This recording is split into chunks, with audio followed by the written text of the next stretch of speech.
স্বামীর সেবা করতে মাঝরাতে আয়ুষ্মানের ঘরে ঢুকে পড়ল কুসুম। হ্যাঁ দর্শক, এমনটাই দেখা যাবে নতুন গল্পে।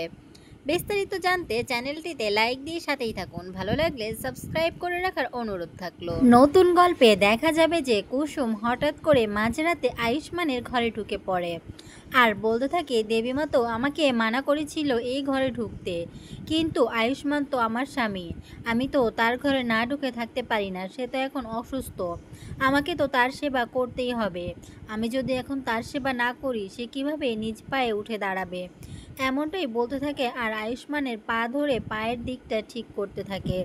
তখনই দেখা যায় যে দেবীমা দরজা খুলে ঢুকে পড়ে আর কুসুম ভয় পেয়ে যায়। ভয় পেয়ে বলতে থাকে, দেবীমা, দেবীমা আপনি। হ্যাঁ দর্শক, এমনটাই দেখা যাবে নতুন গল্পে। তো আপনাদের কি মনে হয়, দেবীমা কি এবার কুসুমকে বাড়ি থেকে বের করে দিবে?